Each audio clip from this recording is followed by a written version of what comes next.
This is the day the Lord has made. Let it be holy. This is the day the Lord has made. Let it be holy. Thank you.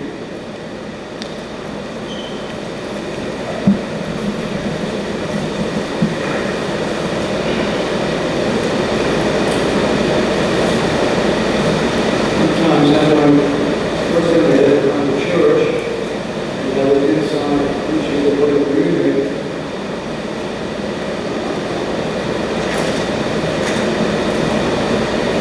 they said after this that I told you, I'm going to get away without a comment or a sermon. I said, not at this church. Please take out one of the Bibles if you like and open up to page 851. In the Gospel of the Lord, proclaimed by the Lord, Matthew, St. Matthew, the 18th chapter, the 23rd verse reads, therefore the king of heaven is like a certain king who wanted to settle accounts with his servants, and the Father, Son, and the Holy Spirit. Amen. Those of you that are my age or maybe 10, 20 years younger, remember that years ago you had a bank account, you had a little register. If you put money in, you take that to the bank, the money, and then you stamp that you're going to put that money in. It's called the passbook and the water bill back to the post office. Today, it's more electronic and technology as we move forward, but even though we don't have that anymore, you might have to do a register, you keep it yourself, or you get a statement. So you know pretty much if you have a bank account, you should know what's in it. Obviously, you know what's in it. If you have cash, you should know what's in it. But what is in your spiritual account? You might say, what's a spiritual account? Spiritual account is all the pluses and minuses you have in your life with God. Especially, well, not I say especially young people, but especially older people. Because older people, they become used to doing things a certain way, and they don't even see that it might be wrong anymore, because they become somewhat inured, somewhat hardened to it. If you ask them, for example, again, going back to my generation, years ago, you didn't go fill up your car with gas. There was someone at the station, an attendant, who would fill up the gas. So when you go in, you might say $5, $10. Today you might say $400, $500, whatever it is. And they would fill up as much as you wanted. And there was times that maybe the station attendant was thinking about what he did the night before, or his girlfriend or somebody else. And you might forget that you said $5, and go to 6, 7, 8. And people would think, well, I told him 5. That's his problem, they go $7 or $8. So everybody they used to think that was something they thought what it is. People that have conjugal relations that are not married to each other. Okay, and I told them this. I'm going to tell them times as well. Now that you sin, you're causing her to sin. And the answer that he gave because she wanted to do it. I didn't say you raped her, I said you're causing her to sin. Your action is making her to sin. She has her own responsibility, but nonetheless, you have responsibility as well. So when you ask what is in your spiritual account, you might say, well, you might pay. I saw a homeless person, I gave him $2. Or I did this or that. But what is in your spiritual account is what you're doing with God. What are you doing with God? Well, you might say, well, I make my course. You know, we know about the great for making the course.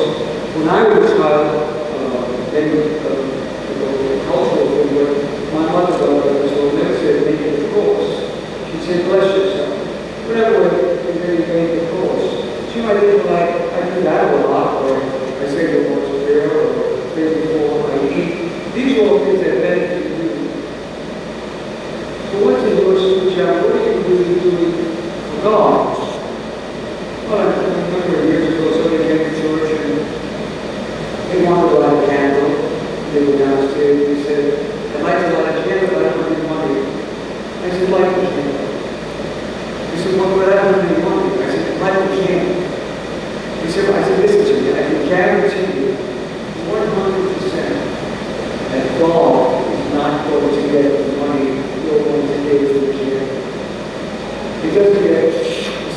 spot. He can get sucked up into heaven. He's going to stay right here. It'll benefit the church. So go ahead and like can't. So what I'm getting at is that we become sometimes so concerned about outward things, but what do we, so how can I be concerned with God? Well, put your mind in your hand and do anything for God. How can I, very bad thing I think what I may be going is, but what do you do for God? Anybody?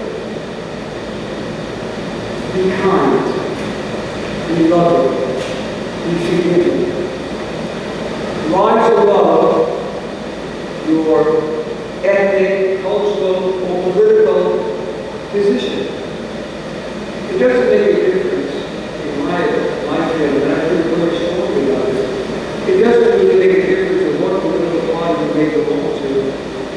It doesn't make a difference whether there are people in the United States that came here because of the repression or the situation in their own countries and they're here illegally. It doesn't make a difference in the fact that we're supposed to be kind, loving. We should be concerned about the habit of the people. It is not acceptable to God that you just say, well, it's not my problem. It is our problem. In fact, look at it in a different way. Perhaps the Lord brought those people to give you the opportunity to be kind, to do something good. I answer that. But what else do we do? What do we do to benefit God? God says, love one another. God says that we should be our brother's keeper. If we're not doing it, then there's something really perverted about what we think our relationship is with God. So one is not only in the spiritual account, what's in your relationship with God? What's in the relationship with God? You're going to have a relationship account with them? Well, the relationship account is the account you have that concerns your relationship with other people. If you're kind, if you're loving, if you're forgiving, if you're understanding, if you put yourself out for other people, you have pluses in your relationship account. But if you ignore everybody, or those that you don't know, or those that are better off, your relationship account has minuses in it. One of the most profound things that I ever heard from someone that was homeless, and we dealt a lot with homeless, we were blessed. We were blessed. To see homeless people left there every year behind the shirt, we were blessed. And one of the homeless people said to me, which has stayed with me, he said, Father, we appreciate the food, but we appreciate more that you see us. That you see us. Homeless people suffer from the fact that nobody even sees them. You see them in more honor. You ignore them. They are people. They are made as we are in the image of God. And therefore, every one of them should be important. That's your relationship. That's just how you get along with your wife and husband and children. But the relationship to other people. Well, God says, in verse 26, the man says, Master, have patience with me, and I will pay you more. What is patience? Anybody, put your hand up. Everybody know what the real definition of patience is?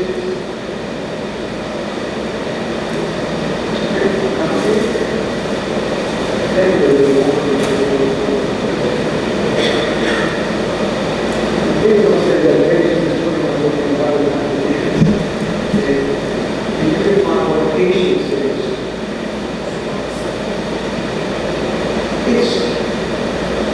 It's not something that's not just stuff. Patience is resilience to what life is unhurting. What you're saying is difficult for me. It's painful.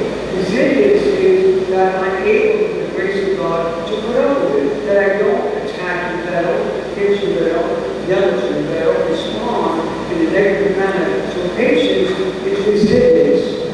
And I will tell you this, if you're a little bit of a historian, I consider myself a little bit of a historian. When I would see programs about the desolation of the Second World War in Europe, I mean, it was so bad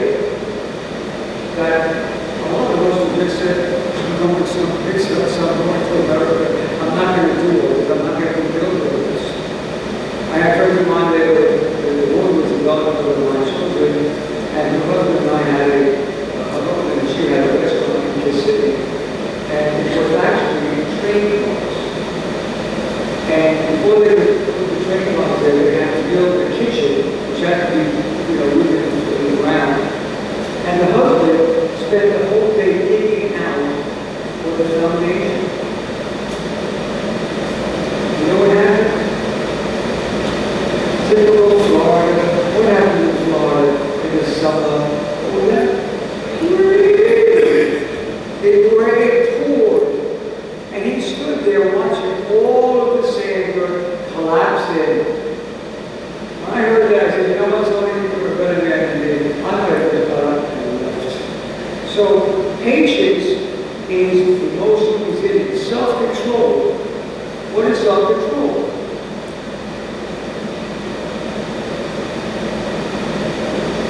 Years ago, before I was in the priest, I had a little bit of altercation with someone. In fact, let me see if anybody can get it. What is one of those terrible things? I'm not about hitting somebody. What is something else that you would do to someone, maybe an argument or disagreement, to really show your disdain for them? Everybody can guess what I'm talking about? That's really, and you do this, it's really showing. What is it? Say it again. And? Is it for them to deny or for them to eat? No. Spitting. What? Spitting. Spitting. So this guy, and if you guys know me, I'm really very easy to work, and I don't like to fight. This guy spit on me. I said, you can hold on and took out a napkin or dirt out of my pocket and wiped it like that, and I gave it back. I said, here's the package you gave to me. I didn't hit him, I didn't yell at him, I didn't laugh at him. So self-control, and that's where we are in the great league in this country, is going to self-control. To control me, let me tell you something. The only one that's going to control you is you. You're the only one that can control you.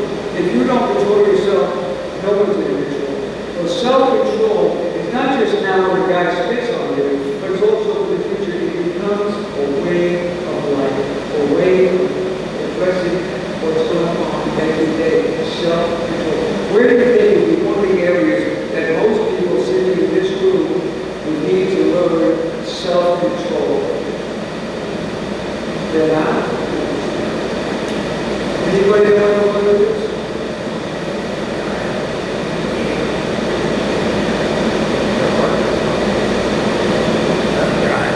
Driving. Well, this is everything, right? Did you ever notice that there's something here each thing that comes out and you're driving? And this guy gets ahead of you? It's not like it's somebody that you know that you're the show him. God bless his soul. Bless his soul. I love my father. But my father had a habit that I never did ahead of him. If somebody would become very slowly in front of them, he would eventually get in front of them and go slow. I said, Dad, the guy who was recording on this now you say, I want to teach him a lesson. As if he knows who my father is. That's why there's road rage in this country. There's people out there to teach them a lesson. They should have learned the lesson when they meant to get their driver's license. So self-control is that I would like to do this. Another area of self-control is eating. I ate enough.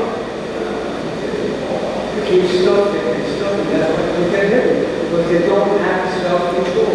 So this man, okay, had no self-control because the thing he wanted was to get this guy to give him a little bit of money that he had. It didn't make much of a difference. Now the Bible, if you read the scripture correctly, I added the word to it. He said he owed so many talents.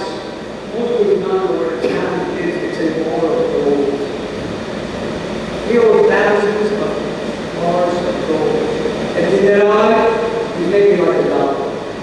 So this guy owed him $100, and he wants it, but he's already been given 10,000 bars of gold.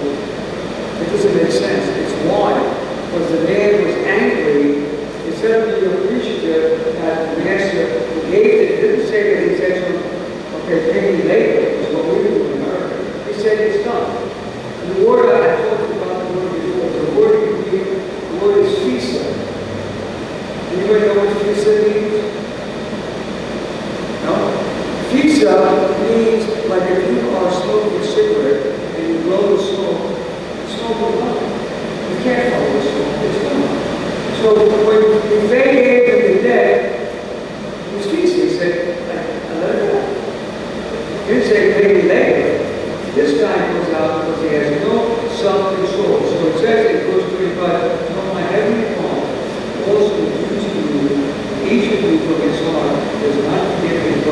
his trespasses. What does it entail to forgive from your heart? Now, just to say forgive. Now, ladies, listen to me carefully.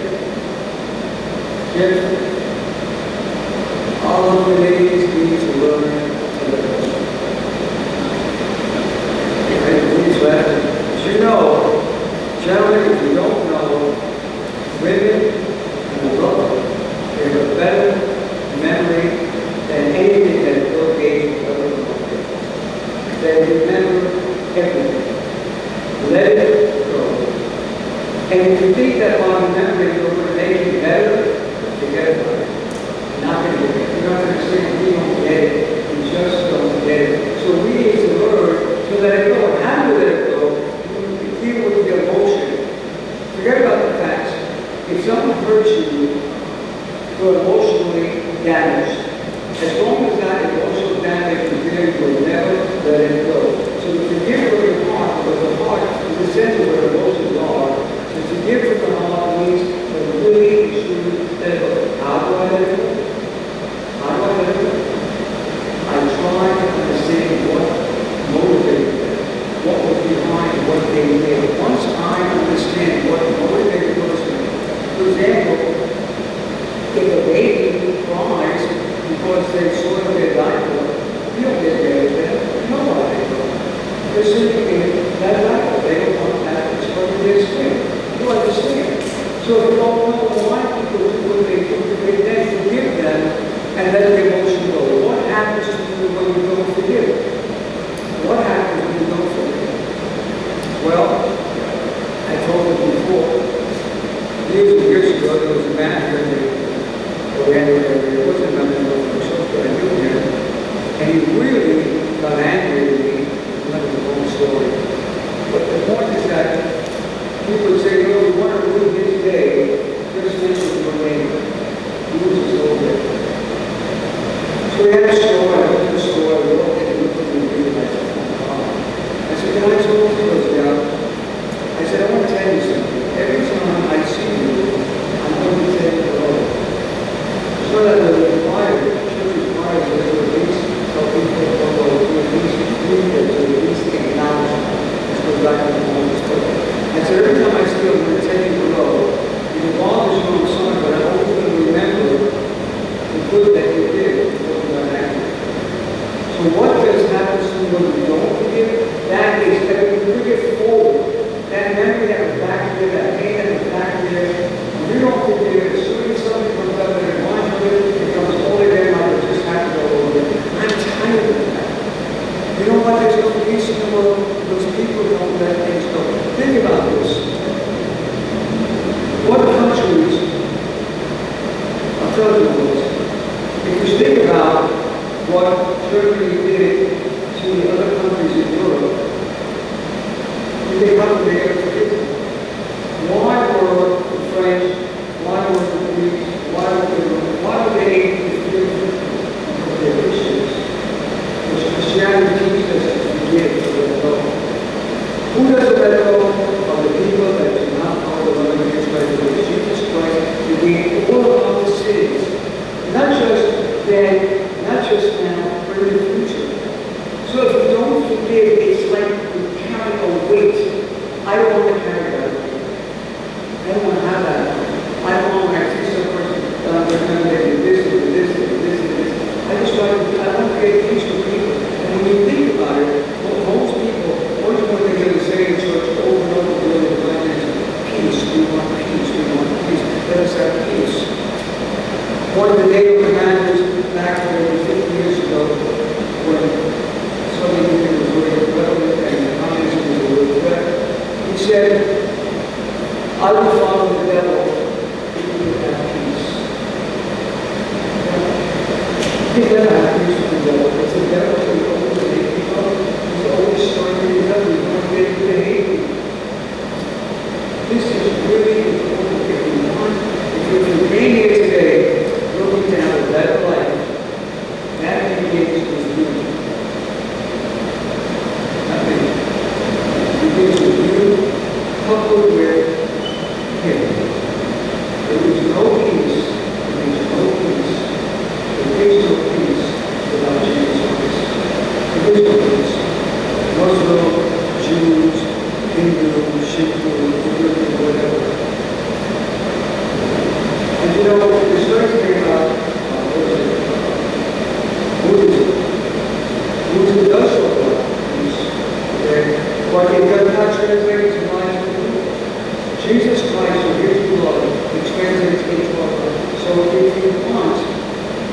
have a better life. And when you leave this building today, you say, you know what, I want to do better, I want to have a better life. I'm telling you, believe it.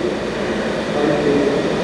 That's the only peace, that's the only solution, that's the only way that you have the right with God really intended for you. Not just for you, but for all of us. Your main aim is God. Your, let's say, your potential or your future is to be good.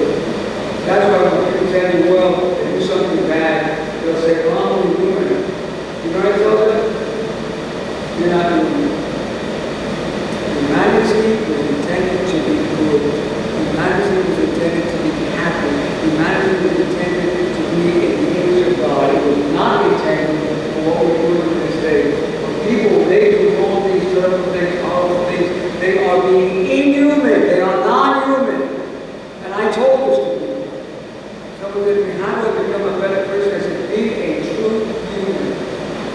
Be someone that really in your life, not just by your words, not just by your